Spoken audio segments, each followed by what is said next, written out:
আপনারা দেখছেন SR24x7 news. ব্যাপারটা কি জানেন, আমাদের এইসব অনুষ্ঠানগুলো উঠে গেছিল। এই যে পাড়ায় পাড়া এই নাচের প্রতিযোগিতা বলুন, গানের প্রতিযোগিতা বলুন, অঙ্কন প্রতিযোগিতা বলুন, আমরা এটা মোটামুটি চালু করেছি আজকে নয়, আমরা প্রায় 20-21 বছর হয়ে গেছে যে মানুষ, অঞ্চলের মানুষ ছোট ছোট অংশগ্রহণ করছে, তারা খুব খুশি হচ্ছে, আনন্দ পাচ্ছে, তাদের অভিভাবক অভিভাবকরা আনন্দ পাচ্ছে। আমাদের নেত্রী যে মমতা বন্দ্যোপাধ্যায় বলেন যে মানুষের পাশে থেকে মানুষকে নিয়ে সঙ্গে নিয়ে কাজ করতে হবে। ওনার কথা, যে কর্মী মানুষের কাজ করবে, মানুষের সেবা করবে, সেই প্রকৃত কর্মী, সেটাকে মাথা নিয়েই আমি এগিয়ে যাচ্ছি। দেখুন, সত্যি কথা বলতে কি, আমি আমার ওয়ার্ড নিয়ে বলতে পারি, আমি আমার ওয়ার্ডের সমস্ত আমার দাদা ভাই বোনরা যে আমার কর্মী আছেন, আমি কৃতজ্ঞ তাদের যেভাবে আমি সহযোগিতা পাই নিঃস্বার্থভাবে। আমরা খুব কম বাজেটে আমরা অনুষ্ঠান করি, এবং আমার দলের নামে আমরা অনুষ্ঠান করি, যে আমাদের গ্রহণযোগ্যতা কতটা, মানুষ কতটা আমাদের ভালোবাসেন, তাই আমরা দলের নাম দিয়ে কিন্তু আমাদের অনুষ্ঠান করি। দেখবেন অনেক অনেক বড় বড় অনুষ্ঠান করে, তারা কিন্তু নয় কোনো ক্লাবের নামে, কোনো সংস্থার নামে দিয়ে করে, কিন্তু আমরা 67 নম্বর ওয়ার্ড দায়িত্ব নিয়ে বলতে পারি, আমরা পুরো অনুষ্ঠানটা, কর্মসূচিটা আমরা দলীয়ভাবে নিই, দলের নাম দিয়ে আমরা করি। আমরা সততার সঙ্গে বলতে পারি যে কোনো মানুষ, ব্যবসায়ী বলতে পারবেন না কারো থেকে আমরা 10 টাকা চাঁদা চেয়েছি। সদিচ্ছা যে যা দেন আমরা সানন্দে গ্রহণ করি। কোনো দিন কোনো মানুষ বলতে পারবেন না কারো উপর আমরা অত্যাচার করেছি, কারো উপর আমরা জোর খাটিয়েছি, টাকা চেয়েছি, এটা কেউ বলতে পারবেন না আমাদের ওয়ার্ডে। এটা আমি দায়িত্ব নিয়ে বলতে পারি। দেখুন, আমার প্রথমেই লক্ষ্য ছিল পানীয় জলের ব্যাপারটা। তা আমি আসার পরেই একটা আমরা রিজার্ভার তৈরি করি ডাক্তার জিএস বসু রোডে। পরবর্তীকালে দেখলাম পিকনিক গার্ডেনের কিছু মানুষ এবং আরকে চ্যাটার্জি বোসপুকুরের মানুষ কিছুটা তারা কষ্ট আছে জলের জন্য, পানীয় জলে। আমরা একটা 196 পিকনিক গার্ডেনে একটা জলাধার শুরু করেছি। 57 নম্বর আরকে চ্যাটার্জি আরেকটা জলাধার হচ্ছে, দুটি জলাধার হচ্ছে।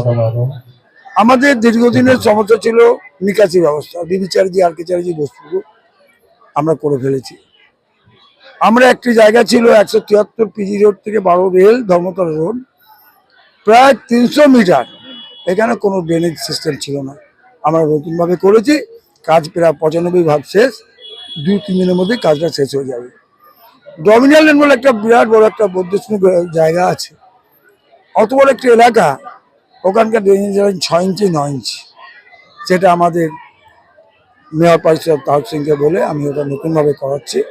ওরা 1.5 ফুটের হবে, ওয়ার্ক করা হয়ে গেছে, কাজ শুরু হবে। তেমনিভাবে আমরা বন্দেল থেকে আমাদের 1 নম্বর জিএস বসু রোড, অত বড় একটা খুব গুরুত্বপূর্ণ রাস্তার, ওখানে 9 ইঞ্চি ড্রেন, কয়েকশো বাড়ি, কয়েক হাজার মানুষ বসবাস, ওইটাও আমাদের 1.5 ফুট আমাদের ড্রেনেজ হবে, সেটাও পাস হয়ে গেছে। আরকে চ্যাটার্জির 39 থেকে আমাদের বাইপাস, ওখানে অত বড় একটা লাইন, ওখানেও 9 ইঞ্চি লাইন, ওটাও আমরা 1.5 ফুটের লাইন করছি, ওটারও কাজ এগিয়ে গেছে, ওয়ার্ক করা হয়ে যাবে কয়েকদিন। আমাদের একটা বিরাট বড় পুকুর ছিল, সংস্কার হয়েছিল, কিন্তু লকডাউন হাফ ডাউন হয়ে গেছিল, ওটাও আমরা নতুনভাবে করি। থাকতাম সেই জন্য হয়তো আমি বিজনদার গুণগান করছি। বিজনদার কোনো গুণগানের ব্যাপার নেই, আমি নিজের চোখে থেকে দেখেছি। আমাদের রবীন্দ্রনাথ ঠাকুরের কথায় আছে, ভারতবর্ষকে চিনতে হলে, ঘরকে চিনতে হলে বাইরে থেকে দেখতে হবে।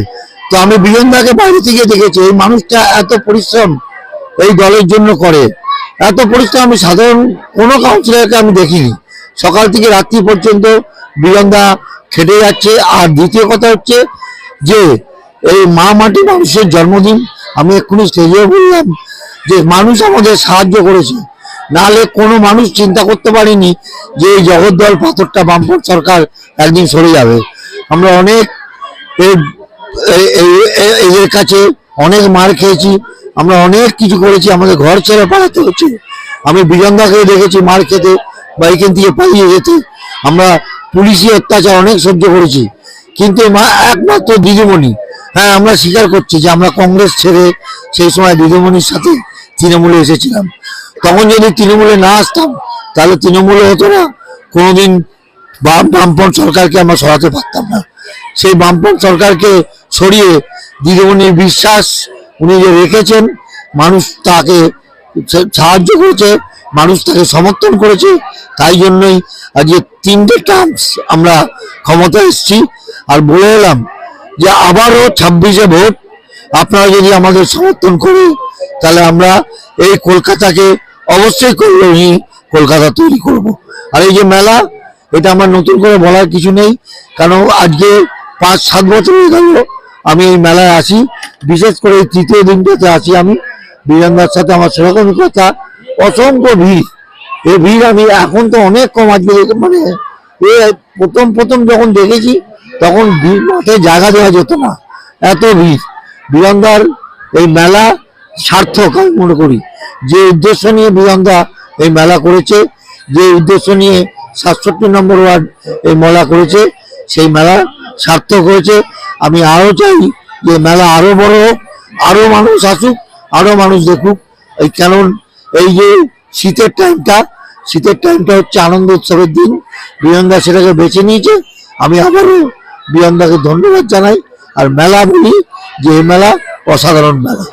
67 নম্বর ওয়ার্ডের যারা জনসাধারণ আছে তাদের কাছে নতুন নয়।